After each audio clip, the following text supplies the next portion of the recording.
Hello everyone, it's Darek from Caliathletics, and today we're going to talk about a very important topic, that is the scapula position in calisthenics. Let's go.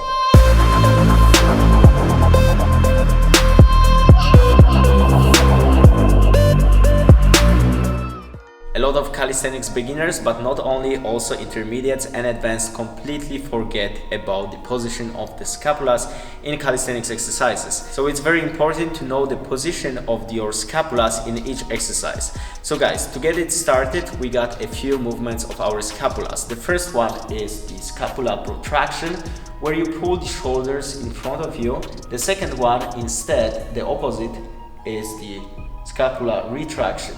We also got the scapula elevation, that stands for pressing your shoulders up. And also the scapula depression, pressing your shoulders down.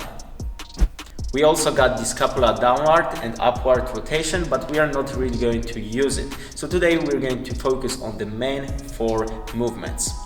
Okay guys, in order to understand in a better way the movements of our scapulas, we're going to perform the basic exercise on the ground.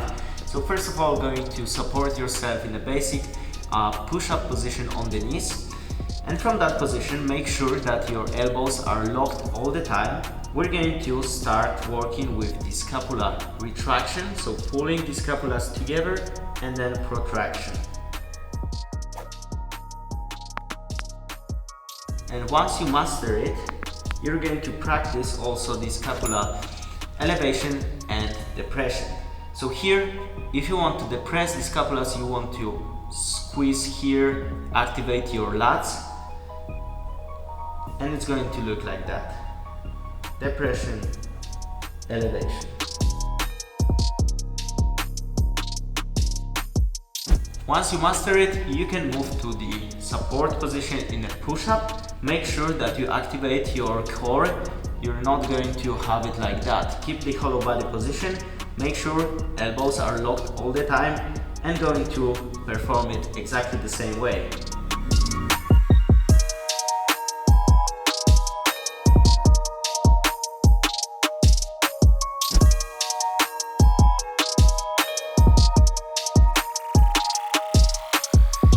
Okay guys, so once we know the positions of our scapulas, we're going to apply it into the basic calisthenics exercises. So first of all, which should be the position of your scapula in push-ups? It's going to change, because we're going to start off with the scapula protraction, and then when going down, we're going to retract our scapulas. So it's going to look like this. Going down, I retract the scapulas, so to fully stretch my chest, then pressing up and protract.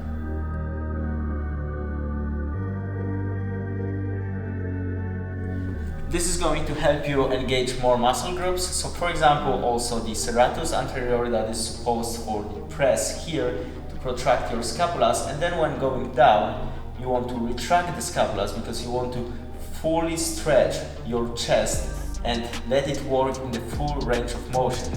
So guys, once we know that, we're going to find out which should be the position in the pull-ups. So in that case, you want to make sure that here you retract and depress the scapulas. So when going into the chin-up position, for example, to get it started, you want to firstly activate your muscles, so to pull down and together, and then when going up, you want to make sure that you still retract the scapulas. You don't want to land here, it must be retracted.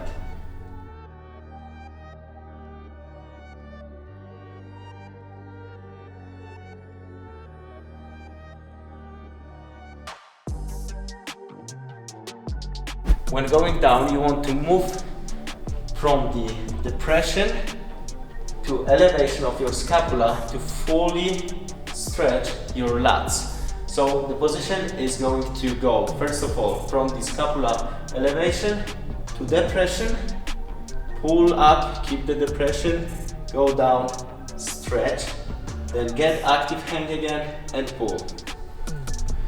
The same rule applies to the pull-ups.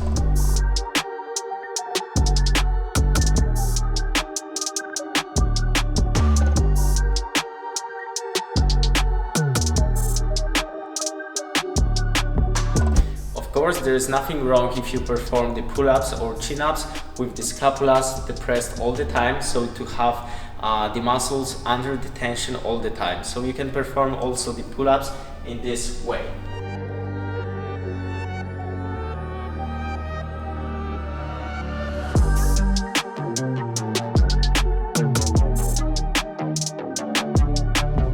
Okay guys, and one more thing, when it comes to the pull-ups and scapular retraction, it's going to be way more difficult, and secondly, it's going to most commonly limit your range of motion, so don't be surprised if you cannot really pull yourself to your chest. When it comes to my workouts, I keep the scapulas in a neutral position rather than the full retraction, because the most important thing that you want to avoid is rounding in your shoulders at the top position.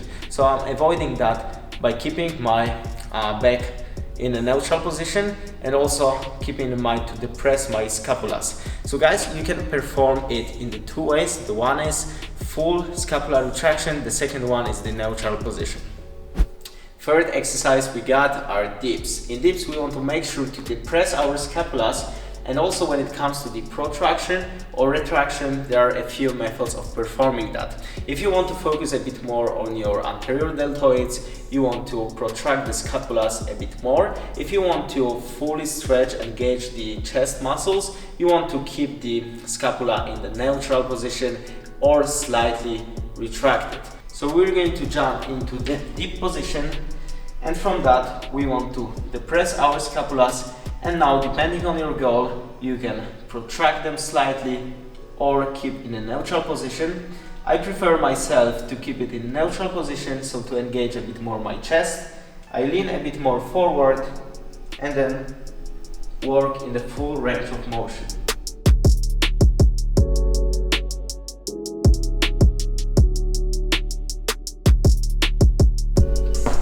This time, during the whole movement, we want to keep our scapulas depressed, not going to work here. The next exercise we're going to work with are Australian pull-ups, and in that case, when you go to the starting position, first of all you want to make sure to, again, depress the scapulas, and here we got two methods of performing them. The first one is retracting the scapulas and keeping them retracted all the time. The second one is that you go into protraction after each rep, then back to retraction and pull.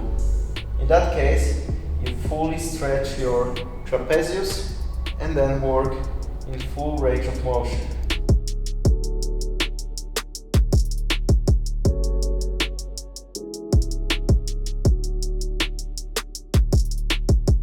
What you really have to remember about and want to focus on avoiding is protracting your scapulas and rounding your back in the final position. So here we don't want to perform it like that. Here you have to fully activate your back.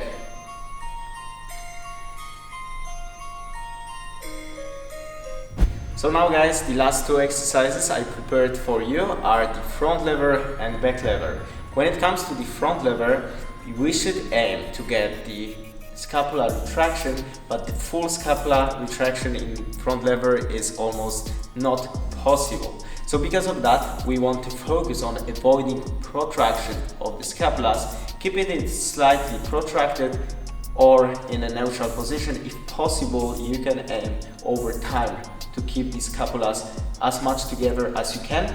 The opposite, it works for the back lever. In the back lever, you want to slightly protract your scapulas, and also keep in mind that in both skills you want your scapulas to be depressed as well, because it's going to make this exercise way easier, and also in the front lever you're going to engage in better way your lats. Why is it going to make it easier? Guys, look at this position and look where my hands are compared to my legs. The scapulas are elevated now. When I pull it down, my hands are like a bit longer, so because of that it's going to be easier, because the leverage is going to be changed. It also comes with the thing that people with long hands and short legs are going to perform at the front lever better way than people with really long legs. So it all comes to the anatomy, but as long as we can also make it easier, then you should make sure to depress the scapulas. So in the front lever, we're going to perform it like this instead of this. When it comes to the back lever, we're jumping into that position. From that, we want to already keep the slightly protracted shoulders, activate the core and go down.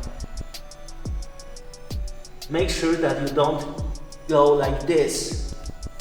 So you shouldn't aim for the full protraction, but slightly protracted shoulders. Okay guys, thanks for watching this video. Hope you found my tips useful. If you're interested in calisthenics workout programs, you can check them here on my website. And in case you'd like to get some more individual approach and join one-on-one coaching with me, let me know. The email is in the description. I will share more details with you. So guys, that was it for today's video. Thanks for watching and see you in the next one. Peace.